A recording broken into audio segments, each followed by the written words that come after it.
My name is David Richardson. I'm a 23-year-old government administrator. 2 years ago, I got my administrative qualification and left the company I've been working at to join the current office where I'm employed. I'm getting used to the work, and I'm generally enjoying life. But to be honest, I do have one concern. Oh, brother? Not again. Why is this place such a mess?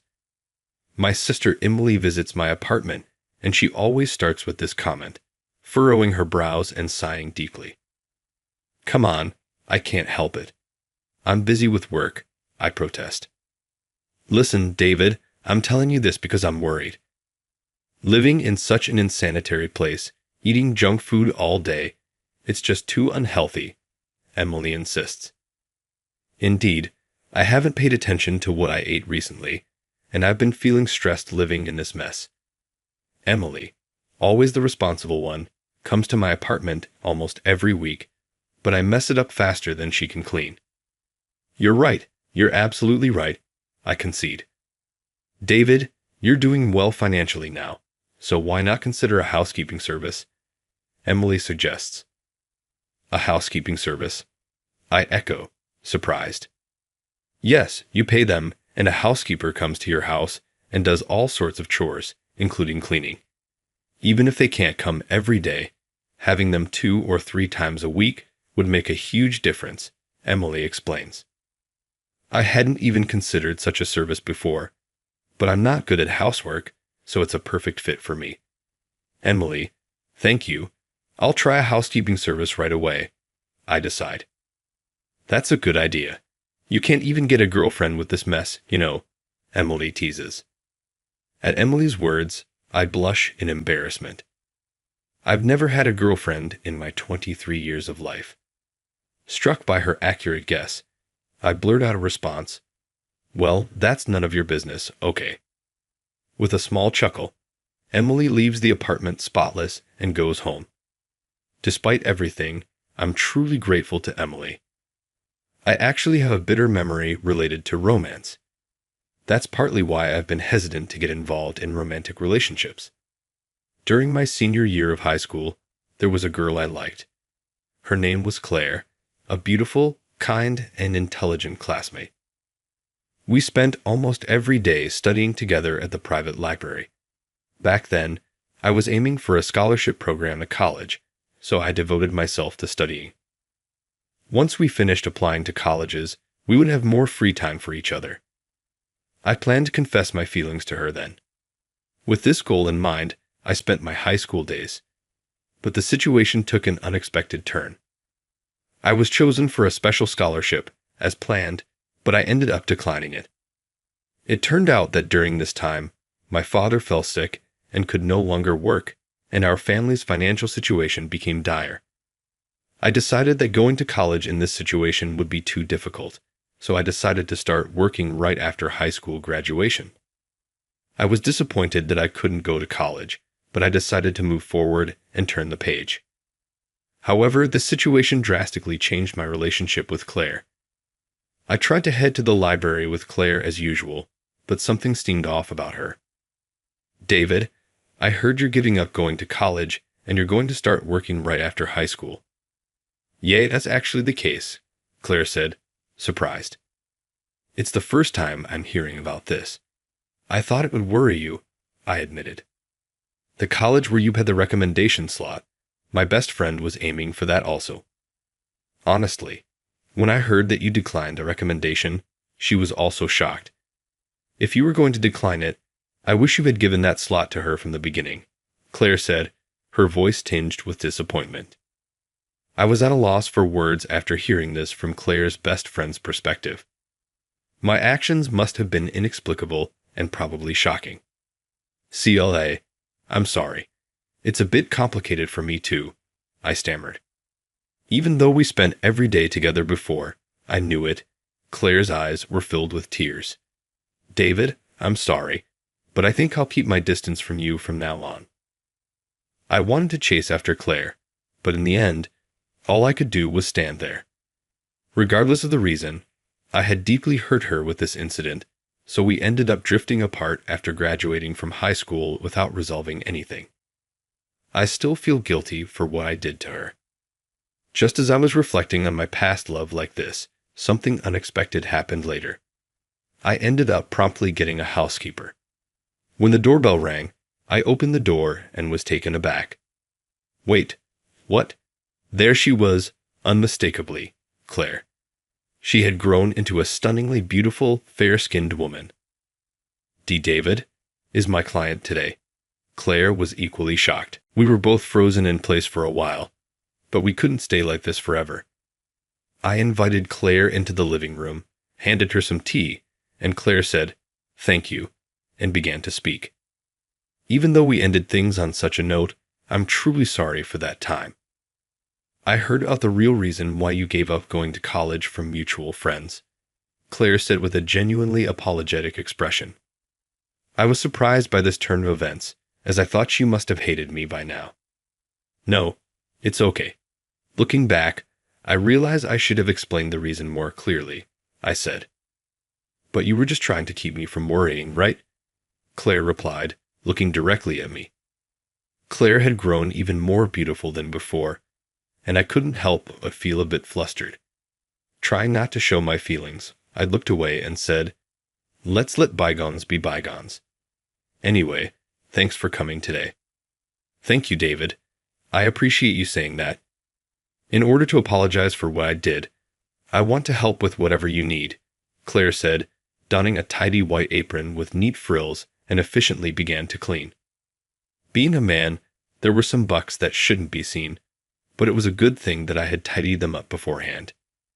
Thanks to her, my messy room was transformed into a clean space in just a day.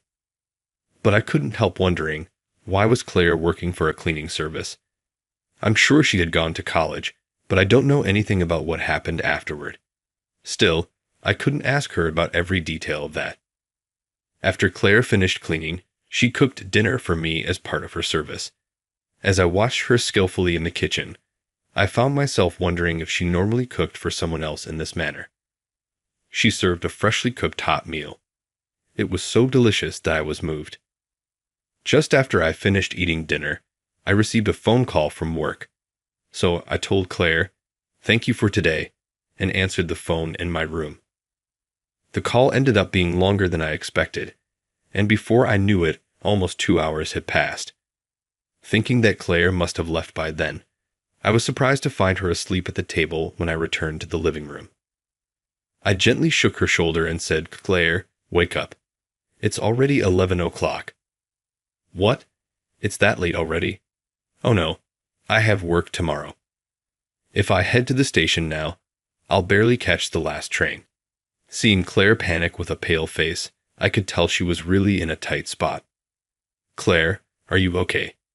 You look really tired," I asked with concern. "Yes, my part-time job is really demanding, and to be honest, I'm maxed out. I'm sorry for overstaying. I am leaving now," Claire said as she scrambled to grab her bag. I quickly grabbed her arm. I couldn't let her go home alone in her current state. "David, what's wrong? You said earlier, Claire, that you'd do anything to apologize, right? So here's my request. Please stay over tonight." "What?" Claire's eyes widened. "I want you to cook another delicious breakfast tomorrow, and after that, you can leave." "If that's all you're asking, I'm grateful," I explained. With that, Claire took a shower and immediately fell asleep in the guest room. She must have been really tired. I returned to my room and ended the long day by falling asleep.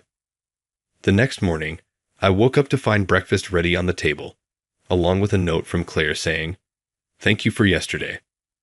I was relieved to see that she had apparently made it to work okay.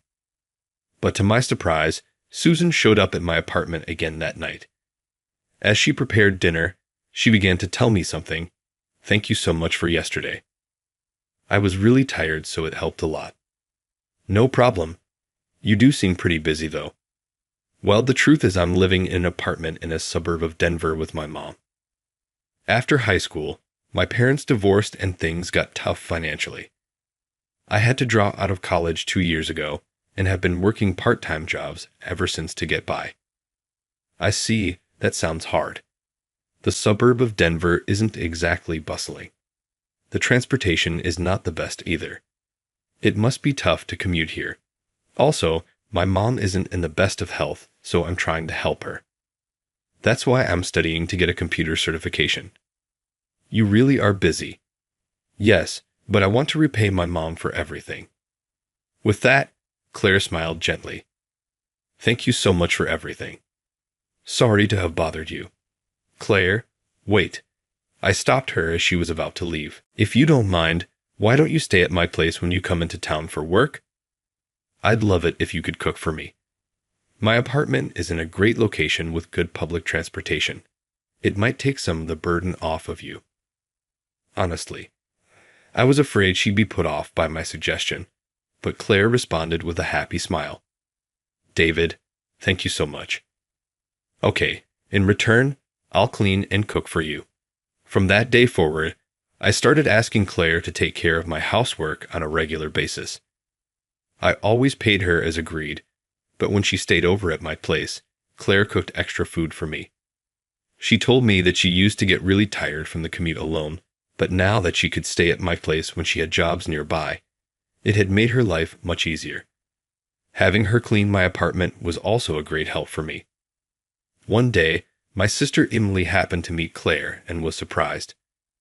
Why is such a beautiful woman in your apartment, David? Emily, this person is the housekeeper. Nice to meet you. I'm Claire. Actually, I went to high school with David. Oh, nice to meet you. I'm his sister Emily. Despite my clumsy brother, I hope we get along well. Emily quickly became friends with Claire. The two of them were chatting happily, and before I knew it, they were cooking together in the kitchen. And when they ate dinner together, they kept calling each other Claire and Emily, and seemed to be having a great time. I never imagined they would become so close. Even after Emily went home, Claire seemed to be in a good mood. Emily, such a mature and cute girl. She was following you around all the time. Wasn't she a bother? Not at all. I'm an only child, so it felt like I had a little sister. It was fun. After that, Emily frequently visited my apartment to cook and sew with Claire. They always seemed to have a great time together. Watching them, I realized how much I cared for Claire. Despite telling myself that it was all in the past, my feelings for her were only growing stronger. But I knew that Claire was just being kind to me because of her job right now. Just being able to be with her makes me happy. I should be content with that. I kept telling myself that, but then an unexpected event happened. David, I have something to tell you. I'm thinking of quitting the housekeeping service soon. Why, Claire? I was taken aback by Claire's words. You know, my relatives have arranged to have a meeting with a potential suitor. He runs his own business, and it seems I could get a full-time position there if we get married. It would put my mother's mind at ease, and I've realized I can't just wander aimlessly in life. Claire chatted nonchalantly while briskly handling the housework as usual. However, she never made eye contact with me. I felt both shocked and somewhat uneasy at her words. I see. Well, I feel lonely.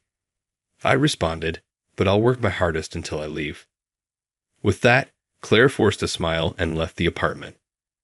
Even if they were not in a relationship yet, it might be awkward for her to stay over at a guy's place before the formal meeting. Despite having some of Claire's homemade food available, I didn't have the appetite to eat.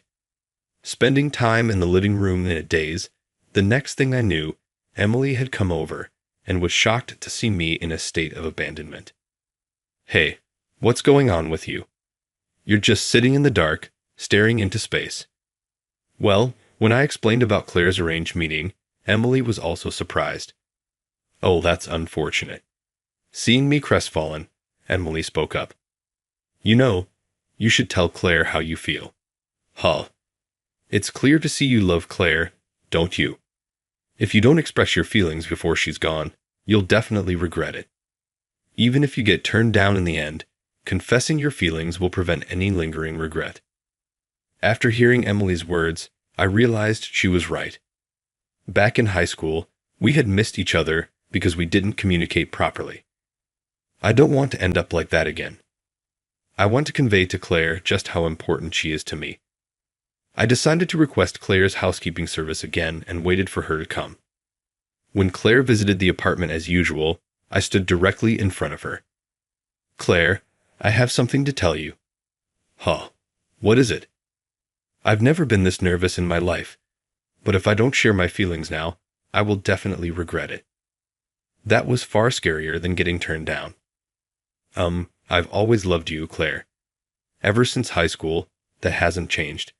Even now that we've reconnected. As I confessed, Claire was surprised and looked at me. Honestly, it felt like my face was on fire. But I had to finish. "So if it's what you want, I want you to go to the arranged meeting. But if it's not what you want, I want you to stop. All I want is for you to be happy, Claire." David. As soon as I finished talking, Claire threw her arms around me. I had dreamed that she'd respond this way, and I turned bright red. "I don't really want to go to that meeting either. I love you, David." "Claire." I gently stroked her head. Claire, wiping her tears, continued to speak. "Slowly, I was truly happy when you, David, let me stay at your house and were so kind to me. But I wondered if it was okay for me to keep relying on your kindness like that. You graduated from high school and became a government administrator, whereas I've achieved nothing. I thought there must be someone better suited for you, David, and if I keep hanging around you, it would be a burden to you." Never had I imagined Claire felt this way. We both had feelings for each other, but neither of us noticed. "But I won't repeat the mistakes we made in high school." "That's not true. It's okay if it takes some time. Let's move forward slowly on the path that's best for you. Claire, your mom would want your happiness more than anything." "David, thank you." And like that, we held each other tightly, feeling Claire's warmth close to me. My love for her surged anew. I didn't want to let her go ever. And so we officially started dating. Claire, fulfilling her longtime dream, got her computer certification 6 months later and started her career as a web designer. We took this opportunity to officially start living together, and Claire's mom moved into a house nearby. Now we can meet whenever we want. It's a relief. Currently, the two of us are discussing marriage. Well, to be precise, it's 3 of us. Emily is having a great time with Claire, looking at wedding catalogs. "Wow, this dress is cute too. Oh, but this one might be better." "Sounds great, Emily. Make sure you dress up for the occasion." "Of course, since it's a special occasion." "Claire, you should change outfits at least 3 times like this." The two are enthusiastically planning a wedding. Oh boy, if we incorporate all of Emily's ideas, it might cost us a fortune. But seeing the smiles on the 2 most important women in my life, I can't help but think it's worth it. How did you like it? Your subscription will be a great motivation for our production. See you in the next video.